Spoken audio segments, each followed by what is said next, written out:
Hi everybody, welcome back to Hive Reads, and welcome back to our short story reading from A Phoenix First Must Burn, 16 Stories of Black Girl Magic, Resistance, and Hope. We are reading Melie by Justina Ireland.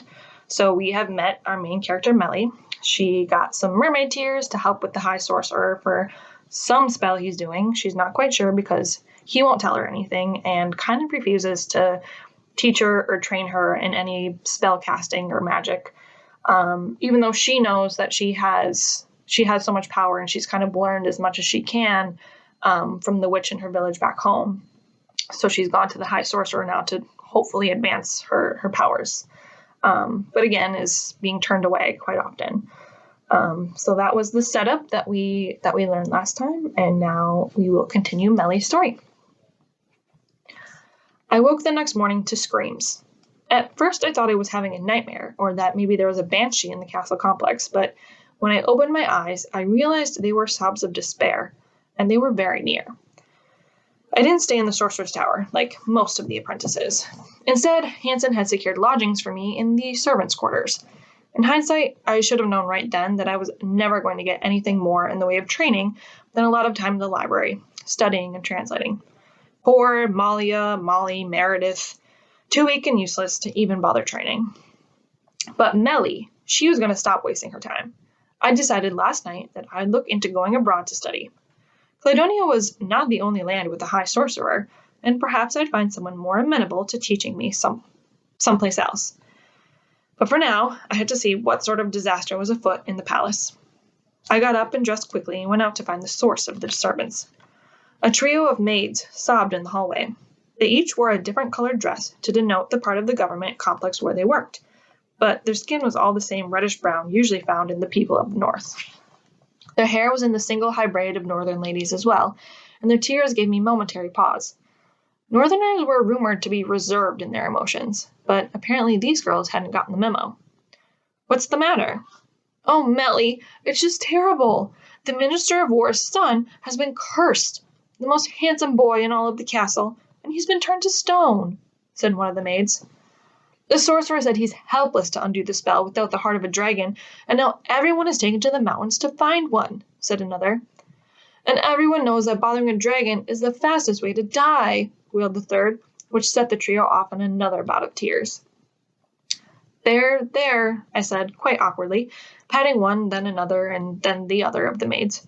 "I'm sure someone very brave will find the dragon's heart and save the minister's son." I tried to sound concerned, but the truth was that these petty nobles were always getting themselves cursed in some way or another, especially those fellows in the War Department. It was a side effect of kicking over stones in places one didn't belong. Either way, the wannabe heroes in the castle could go adventuring for a dragon's heart. I was going to spend the day studying in the giant complex library. Hansen might not want to teach me anything, but there were still books. I would just teach myself. But less than a turn of the hourglass later, as I sat in the library translating a book on dragon lore, since it seemed apropos, I realized that everyone was looking for the wrong thing.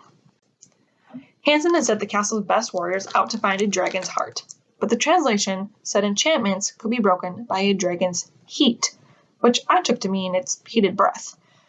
And I began to suspect that perhaps that terrible sorcerer had something else in mind, because there was no way anyone with a basic understanding of magic theory would get a dragon's heart and a dragon's heat confused. There were plots afoot, but even though I didn't know what they were, I had a responsibility to see if I could discover how to stop them. Because whatever woe befell Cladonia would impact my small village as well.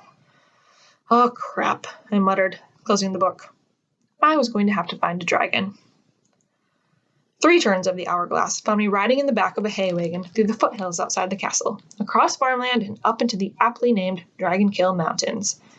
Not because it was where dragons killed people, but because it was the spot where the last great king, who hadn't been all that great in reality, had slain one of the last dragons before being slain himself. His death had prompted the people to cry, "Enough!" and overthrow the crown, and declare a treaty with the mountain dragons. Not just because the king had been stupid, selfish, and lazy, all very terrible traits to have in a leader, but because dragons were an endangered species, and people were aghast to see a king spend his time hunting and killing such a majestic beast. And yet, no one had seemed to remember, as I stormed out of the castle, up into the mountains, intent on returning with a heart. Fools. On the way out, I'd overheard a new piece of information. The Minister of War had offered some prize to the person who returned with a dragon's heart. Gold and a daughter's hand in marriage. A firm handshake and whatnot, but I didn't really care about that. I was determined that not only would I find the dragon, I would be the one to reverse the curse on the minister's son. An act of magic like that would prove that I should be taken seriously, that I wasn't just some farm girl from the edge of the country. I would prove that I could be a sorcerer. But first, I needed a dragon.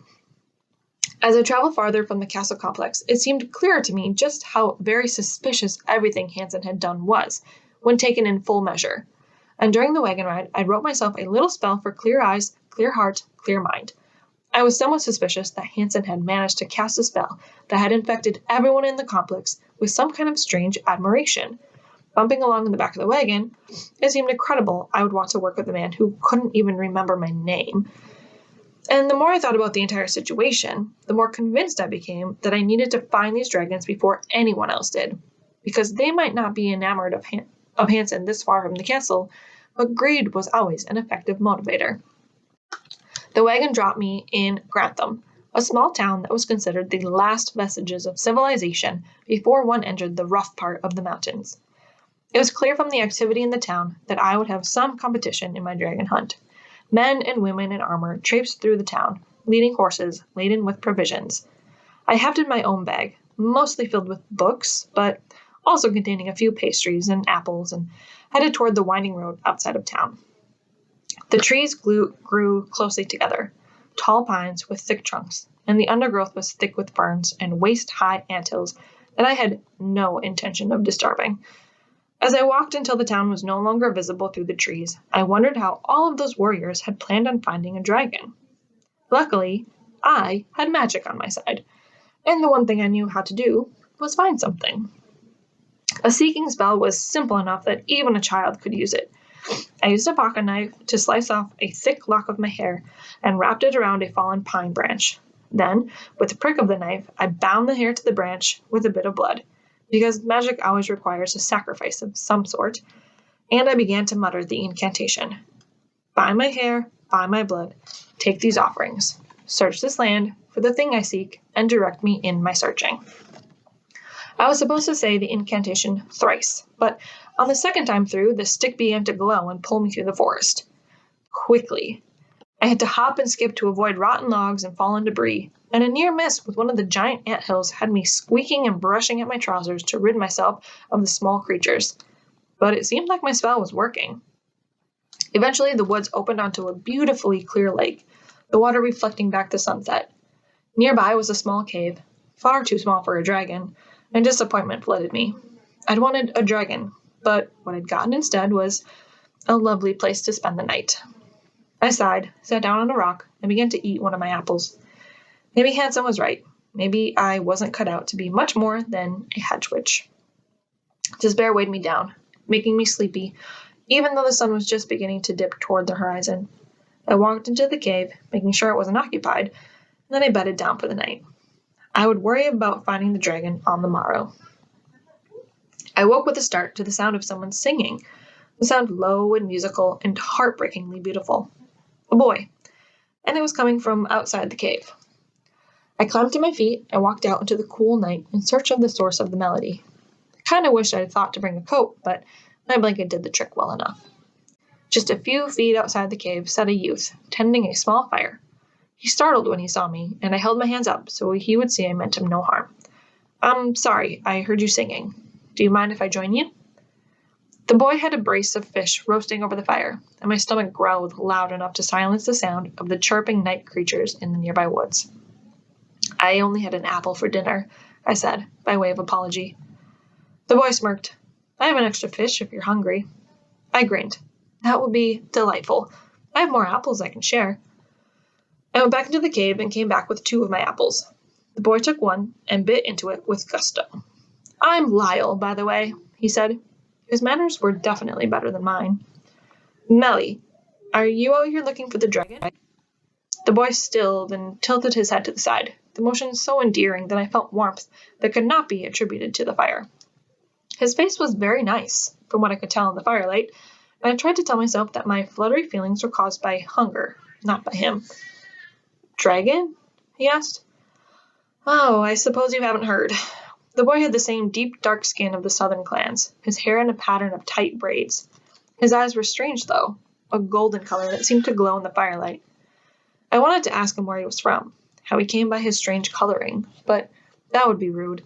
So I was looking forward to his fish, and I was so looking forward to his fish that I didn't want to offend lest he change his mind. "You were speaking of a dragon?" Lyle prompted. I mentally shook myself and nodded.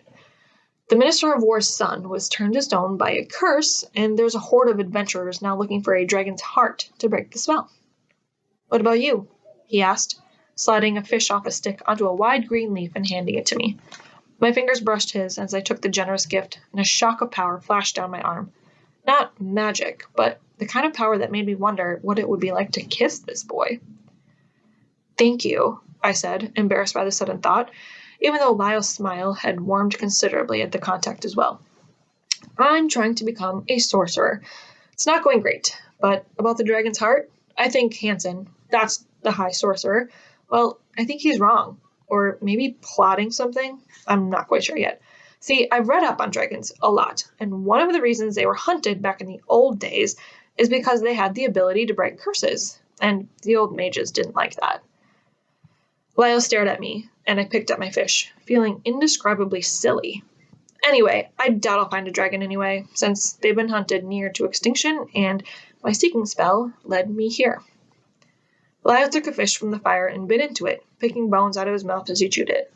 "What would you do if you found a dragon? Kill it?" "What? No.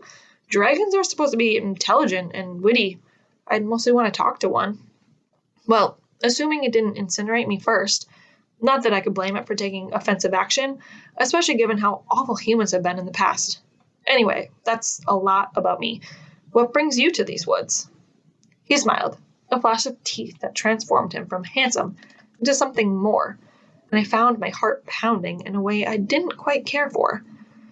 "Oh, I'm out here because once a month our village sends someone to check the nets." He pointed to the lake, which now seemed to boil as fish thrashed in the silvery light of the moon. "The moon brings the crike to the surface, and we catch them. By morning, there will be enough fish in the nets to feed my village for a month."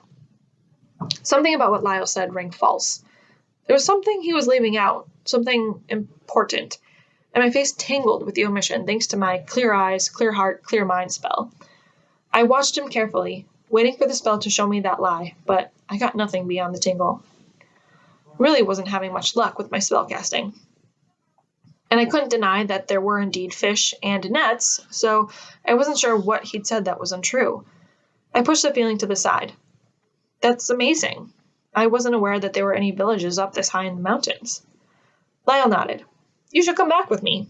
Our elders have many stories of the dragons that used to roam these mountains. Maybe they could help you." I grinned, and my suspicions evaporated like mist in the early morning sun. Perhaps the knowledge of dragons was what had triggered the spell. Either way, this was a turn for the better. That would be delightful. There were a few things I loved as much as stories, especially old ones told by village elders. "Then it's settled. We'll leave at dawn," Lyle said, giving me a grin I liked far too much. We finished eating and spent the rest of the evening talking about everything and nothing. I told Lyle about my village and how much I missed everyone there, and how my magic never seemed to work right, even though I did everything I was supposed to. He told me about life in the mountains, how the trees looked like they were on fire in autumn. By the time I fell asleep, I felt as though I'd known Lyle my entire life. But when I woke the next morning, cold and stiff, I almost wondered if I'd imagined the entire meeting. The remains of the fire were there, but there was no Lyle, and every single one of the nets was gone from the lake. Then a crashing echoed through the underbrush, and I turned toward the woods. And there, coming through the trees, was a dragon. I froze with fear as a creature lumbered toward me, unsure whether to scream, run, or just fall to the ground and cry. The creature was black as onyx and had eyes of amber. It stopped a few feet away and peered at me, sulphurous smoke leaking from its nostrils. I took a deep breath and let it out. If the dragon wanted to hurt me, it already would have. As I studied the creature, I began to see that the dragon looked familiar, and the more I studied it, the more certain I became that the dragon and I had met before. Lyle? I said, feeling beyond silly. But the dragon let out a woof of air and bobbed his head, and I laughed. You're a dragon. Wait, that means my spell did work, which means my translation is right, I said, pacing as I put the pieces of the puzzles together. I knew Hansen lied, which means my suspicions about him having the castle complex under some sort of enchantment are correct. Ugh, that snake. The dragon tilted his head, and I began to pace, my mind working through the possibilities of the depths of Hansen's treachery. What if he's been translating everything wrong all this time? I could suddenly see the entirety of the sorcerer's plan, as though the universe had just laid it out for me. He wanted all of the nation's best warriors to head inland, away from the bay. But this also means that the ships the mermaids were complaining about weren't ours. Oh no, I said, as I realized what was going on. Lyle, I know dragons have absolutely no use for us, especially in light of our history, but I think Cladonia is about to be invaded. Do you think you could give me a hand? The dragon shifted and shimmered, and then Lyle stood there before me. What do you mean? What's happening? The spell the sorcerer was doing yesterday required mermaid tears, which everyone knows are used for transformation, and I just didn't think about it until now. The Minister of War's son was turned to stone. I slapped my forehead. Hansen's spells had my brain all muddled, but now that I'm outside of his influence, I can see what he's truly about. He's planning on helping an invasion. Lyle nodded. Let's go back to my village and tell the elders what's going on. I think we can help. Besides, I think it's time the people of Cladonia remembered why the dragons were left alone in the first place. I had a moment of worry. What if I was wrong? But then Lyle shifted into his massive form and gestured for me to climb aboard, and I put my doubts aside. For once, I was going to believe in myself. Okay, we will pause there, and next time we will finish the story of Melie and Lyle the dragon. All right, thanks for listening, and see you next time.